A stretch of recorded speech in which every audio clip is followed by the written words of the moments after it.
Here's the thing about change. It's an inevitable part of life and happens to all of us. However, our ability to adapt to it can be fluctuating, and sometimes that is particularly the case for women. According to my friends over at LinkedIn, 52% of women say that they want to embrace change, however, find it difficult to take the next steps and put the actions necessary into motion to make it happen. Many women struggle to move away from the idea of accepting behavior which sabotage their best interests.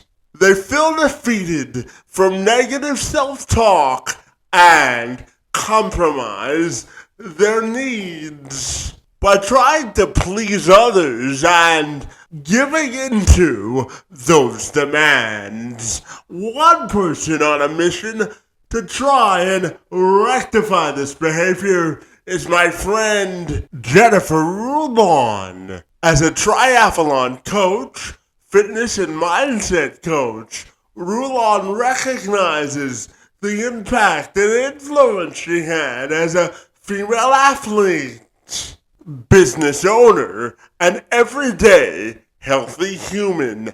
And now she assists women with their fears of starting a new chapter in life. She focuses on coaching women to thrive at any age and is a big component of purposeful living. She's a 15-time Ironman triathlete.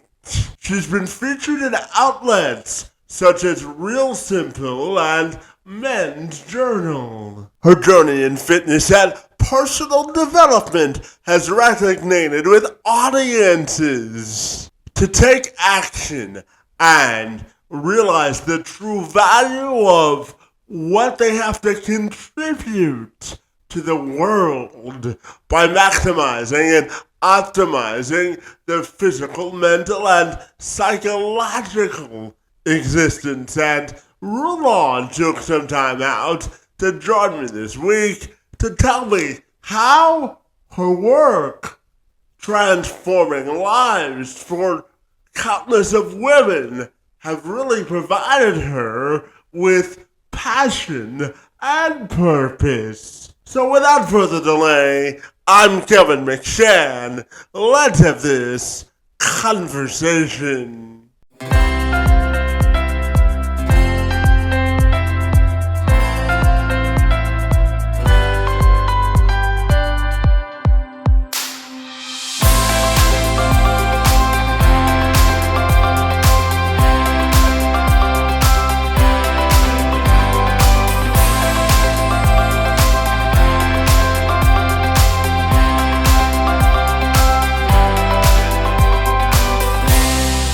Absolutely. Well, with that, Jen, I'll take a moment to welcome you to the program, and I'm super excited to learn about how to help women live their best lives, my friend, from a fitness and life perspective. Great to see you, and thanks for joining me from Costa Rica this afternoon. Great to see you today. Great to see you today. Thank you so much, Kevin. Absolutely. Now, Jennifer, I know that your claim to fame and passion professionally in life is helping women overcome their fears to leap into their next chapter of life. So I'm wondering if we can start our conversation by you telling me why you love what you do, my friend, and what makes you so fabulous. Yeah, I transitioned. So for many years, I was a triathlon coach, and I still coach triathletes and runners and endurance athletes. But I started recognizing the changes that I was going through as well. So, I've lost my dad. I had miscarriages. I lost a child. I went through a divorce. And the things that kept me sane was fitness, nutrition, and my mindset.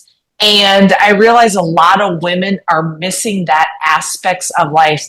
And also the women that I'm working with are going through menopause and perimenopausal. So we're like, these women are going through major changes physically, emotionally, mentally, and those, the fitness, the nutrition, and the mindset was really the things that kept my brain together during a lot of my own transitions. Yeah, absolutely. Jen, I'm curious to ask you about your time as a 15-time Ironman triathlete, my friend. And I know your story has been featured in publications like Real Simple and Men's Journal. So I'm curious if you could revisit or reflect on that part of your life and how it provided you with the competitive spirit in life, my friend. Sure, sure. So, if you don't know, an Ironman is a 2.4 mile swim, a 112-mile bike, and a marathon run. And I've done 15 of them. But when I was 17 years old, I was watching the ABC Wide World of Sports. And some people might remember the tagline, the thrill of victory and the agony of defeat. And I was watching the Ironman World Championship that day in Hawaii. And I saw two men cross the finish line that day, like of 8 hours. And then an hour later, I saw the first female cross, Paula Newby Fraser. And then about, I think a month later, I went to my grandpa and my mom. So my mom's dad. And I said, Grandpa, my grandpa was the World War II vet, Purple Heart. And I said to him, I go, Grandpa, I'm going to do the Ironman World Championship in Hawaii. And he goes, okay, well, when you go, I'll go with you. I'll sponsor you. And I think it was that immediate mindset of like, wow, somebody's supporting me and telling me that I can do it at 17 years old. Even though, Kevin, I hated running. So, Yeah, absolutely. And Jennifer, I'm also wondering your thoughts on the idea of constantly being in personal development. And my friend, if you'll indulge me, I'll use myself as an example. So, for Jen, sure. When I was, first of all, I was born with spastic quadriplegic cerebral palsy. And I Okay. found out at the age of 9 that I wouldn't be able to walk without assistance for the duration of my life because of the Wow. severity of my disability. But I always say that my life is a blessing and everything Mhm. happens for a reason, my friend. So I'm wondering your definition of constantly being in personal development and growth because I always say, there's a sign in my office that says the day that we stop learning is the day that we die, my friend, and I kind of live my life through that motto. So I'm curious to get your thoughts on the importance of constantly being in personal development. What are your Mhm. thoughts there? Well, first of all, great question. Second of all, I think you inspire a lot of us for that mindset that you have. Um, but in constant personal development, I think I feel that if I'm not constantly chasing the better version of myself, I'm not living. I'm not living my life. Like, because there's so much beauty in so many lessons, such as a heartbreak or a loss or going through a major change. There's so much beauty of that. And those are the times where we learn, I think, way more when life is going grand, right? So I think we learn way more when life is sort of going to crap. And you just sort of figure out, how strong really am I during some of those tough times? I remember going through my third miscarriage, and I remember driving over to the pool to swim, and I just broke down and cried. And I was like, I don't want to swim. And my ex husband's like, I called him up and he goes, don't go swim, go run. He goes, that's your jam. You love running, go run. and I ran and I felt like, oh my God, like I just needed to be out in nature, right? So I had to figure out like little bits and pieces of my heart was breaking, but I knew I could heal it, add one more piece of tape to that heart going out for a run in nature. So it's a constant, I feel like it's constant, right? Yeah, absolutely. And to that point, Jennifer, I'm curious your thoughts on how mental resilience and sort of the mental toughness in life is always connected to us, my friend. What are your thoughts on mental resilience and always being sort of forward thinking in life? Hmm. I think the many, many miles and many meters in the pool taught me a lot about mental resilience. So a lot of my bike rides were 6 hours. A lot of my runs were 3 hours. I was in the pool for, an hour, hour and a half at times. And it really taught me how to look at life beyond a finish line. Because if I get to a finish line, guess what? we, we might be dead, right?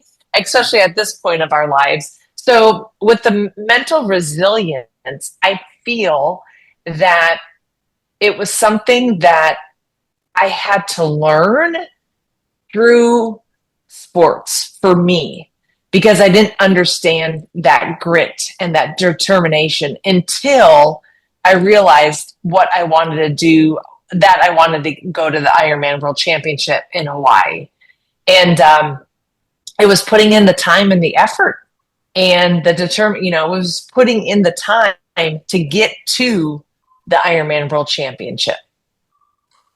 Yeah, and then I know that you coach women to live the best version of themselves at any stage of their life. And I'm curious to ask you, what does it mean to you to maximize life's potential at any age, my friend? Mm.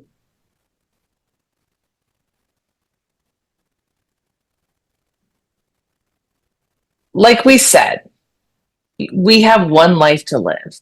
You could either survive or you could thrive. I choose to thrive. And for women of 25, 30, 35, all the way up to 90, 100, the way to look at life is you can't always wait till you're happy to be grateful. And I feel like some of the hardest times that I've gone through my life is that I express gratitude to my higher power every single day. And I still do that to this day, no matter what's going on, whether I'm going through some tough times, whether it's sunny and gorgeous and beautiful out, or whether there's storms happening. I always encourage my clients and my ladies to express gratitude every single day, no matter what you're going through, no matter what you're going through. And that seems to help a lot of us and hopefully some of your viewers and followers that feel the same, that can, as they're going through some tough times, always express gratitude.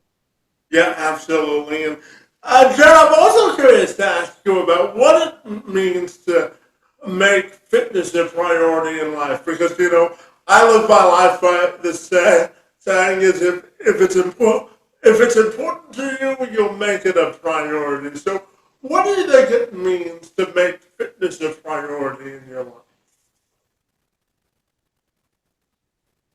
When I'm working with women, I don't expect them to do an Ironman. I don't expect them to do even a 5K or a 10K.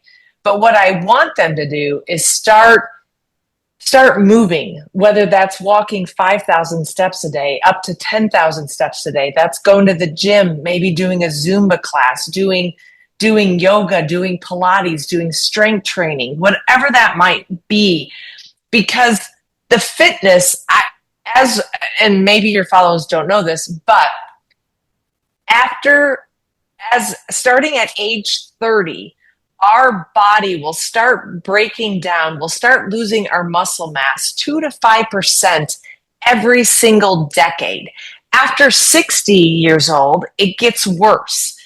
So what I'm trying to incorporate and include with my coaching is get into the gym, get strength training. We got to keep the muscle mass on as long as we can going into our 40s or 50s and our 60s and 70s. Because if you have kids or grandkids, I want you to go down on the floor and pick those kids up. I want you to lift that kid up and put the star on the Christmas tree, right?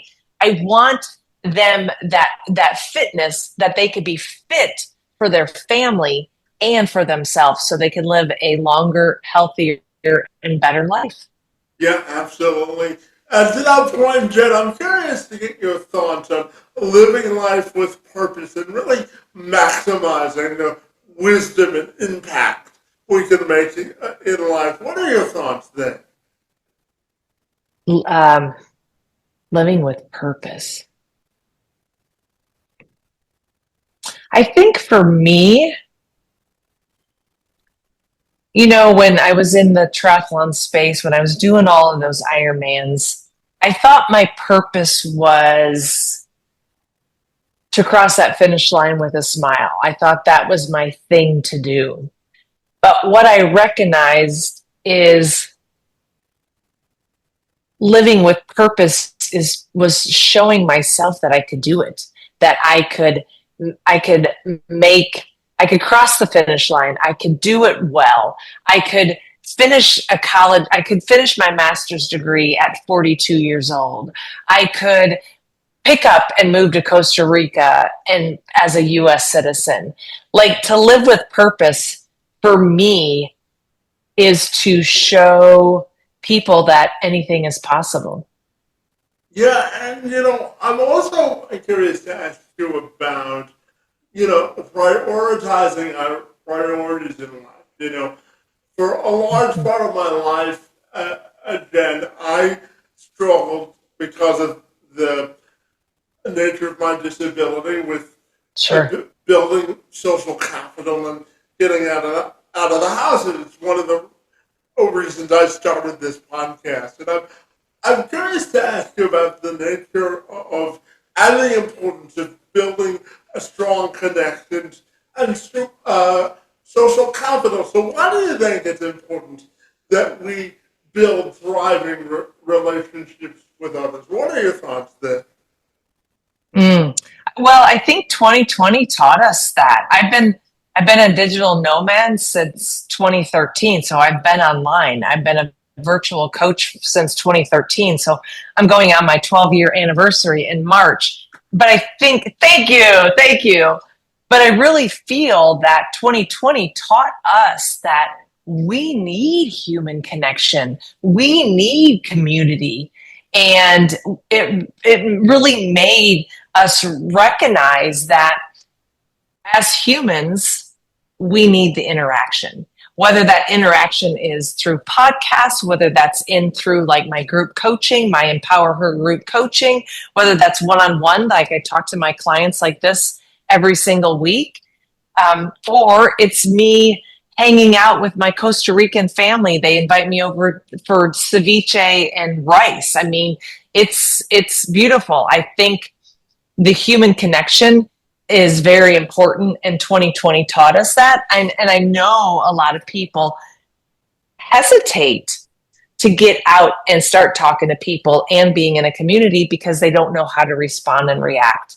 And everybody's worried about themselves. So if somebody goes to a whatever, I don't know. I can't even. I don't even go to clubs anymore. I don't even know what people do anymore, Kevin. Right? I mean, where do people go? Yeah, we'll use a networking event Thank you. As an example. Okay, there you go. Thank you. So yeah, you want to go to a networking event. If you can go in with confidence and grace and gratitude, like, that's going to be like, everybody's worried about themselves and how people are going to view them. If you just go in and worry about yourself, but then be genuine, be real with people. People are going to see right through you if you're not, if you're fake. Yeah, absolutely. Jen, I want to talk to you about pushing beyond boundaries and facing our Mm, fears. And you, I will give myself as an example. Jen, outside of hosting this podcast, I do some public speaking on the importance of hiring folks with disabilities. And one of the things that I absolutely hate doing is cold calling people. But once you get over I guess, the fear or the anxiety in doing it, it's just like riding a bike. The more you do it, the better yeah. you get at it. So, talk to me about helping the women you coach sort of push beyond their boundaries and face their fears into their next chapter. Talk to me about that process, my friend. Mm, yeah. I think a lot of women that I work with are very nervous, very scared to take care of themselves because for so many years, they might have been a mom, they might have been a wife, a partner, a lover, but their identity is that the mom, the wife, the partner, that like that's their identity. And all of a sudden they're stepping away and wanting to take care of themselves. Like, wait a minute, I can't do that. And I see a lot of women who are very excited and ready to start working with me. And then I see them start dropping off because the kids, the husband, the partner, whatever that might be, they start losing themselves again. So my goal when I work with them is try to keep them elevated and confident so that they can get over the fear of not going back into their normal ways. They reached out to me. They talked with me 2 times via text messages on the phone. They've talked to me, and then all of a sudden they're like let's say at six weeks into the program, they're like, oh, I'm good. I think I don't need this anymore. No, you're going back to your old version of yourself. You're trying to become a better version of yourself. And it's scary. It's scary because you have to face the fears of taking care of yourself. Yeah, absolutely. To that point, Jen, how do you think we can all work to develop better self confidence in life? What are your thoughts there? Fitness, working out. But whatever, but I mean, whatever the workout would look for you. Like, but confidence. I think they're my first 3 things are fitness, surround yourself with people that lift you up and not bring you down. And number 3 are set your boundaries. If once you set those boundaries for whatever that might be, you're gonna make people mad.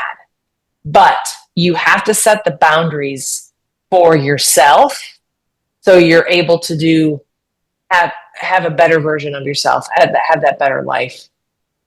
Yeah, and John, I want to revisit the whole idea of crossing the finish line of life with a smile. What do you think that means more broadly to you personally as you work with people and the impact that they have on your life, my friend? So, what does crossing the finish line of life with a smile mean to you? Mm. For many years, crossing the finish line with a smile to a triathlon was super easy, right? Because I had an event. I had an event once a year, twice a year, and I'd put my hands up and I'd smile and I look up and I say, thank you, God. But now, as a coach, I am trying to get my women and some of my men that I coach as well to cross the finish line in life with a smile. But it's it's technically not the finish line. It's more of what did you accomplish this month? What did you accomplish this quarter? What did you accomplish this year? I had a gentleman reach out to me on TikTok. He and I chatted on in February. He said to me, he goes, Jen, he goes, I have $62 in my account right now, but I'm going to hire you. I don't know how. I don't know why. I'm just going to do it and I'm going to figure it out. I'm going to hire you. And so here we are, February 8 months later, and he is making more money than he's ever been. He's dropped 30 pounds, but he took the chance on realizing he needs to cross the finish line to life at every step, at every month of 2024. And now he's committed and working with me in 2025. It's, we keep pushing that finish line, right? We keep pushing that finish line because after he's dropped 25 pounds, now he's like, ooh, I want to drop 15 pounds now. Now I want to get to 180. Now, right now he's at 193. He's like, now I want to get to 180. So there's always going to be a finish line that we're still chasing. Yeah, absolutely. And, Jen, I also wanted to talk to you about eliminating excuses in life from a physical and life perspective. And I'll use myself quickly as an example. Please do. So when I graduated college, Jen, I graduated with a sports journalism degree. But when I went on job interviews, I was rejected by 10 consecutive news directors because of my disability. They told me at the time, even though that some of them thought I was qualified, that because of my disability, they viewed me as a liability and wouldn't hire me. And out of college, I volunteered for 4 years at a local television station as a general assignment reporter, and it took me 6 years out of college to get my first paying job. And from a fitness perspective, I value that in my life because as a result of my disability, if I don't exercise, my muscles contract faster than yours do. So sure. I always say that excuses are a deterrent to progress. So I try to limit excuses as much as I can. So I'm curious to get your thoughts on the importance of eliminating excuses and the mindset we have to do that successfully. What are your thoughts there? Mm-hmm.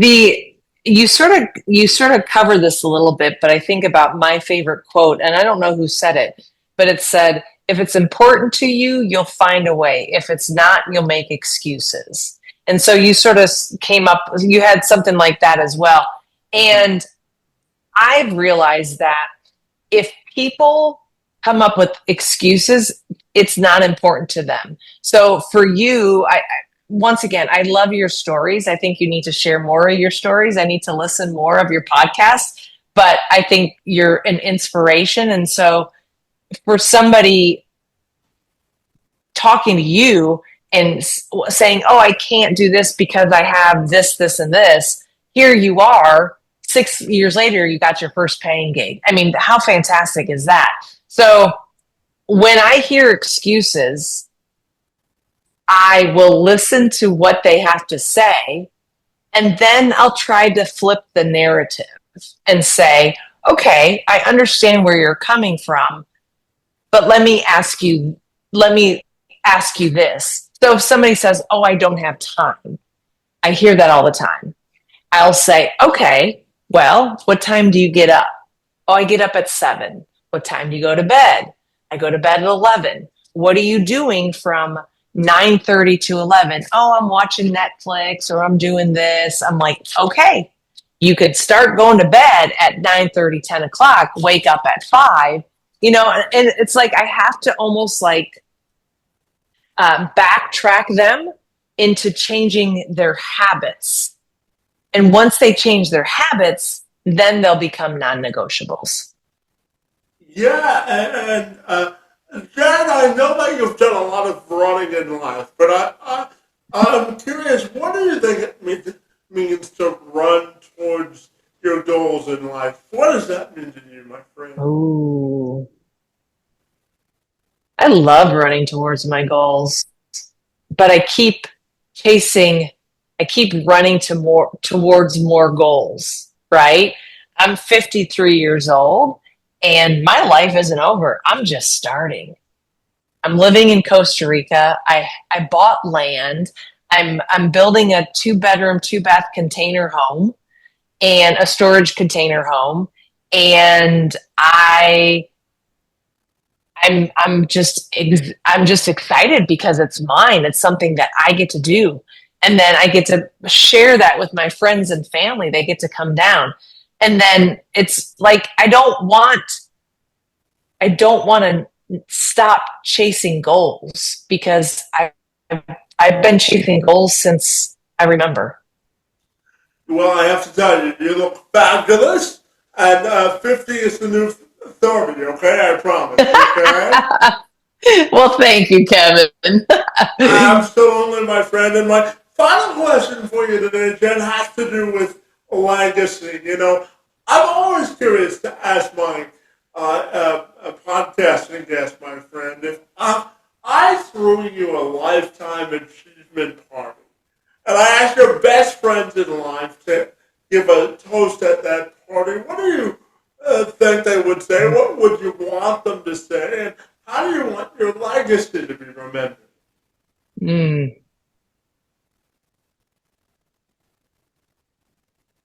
I hope, no, not I hope. They would say, she made me smile.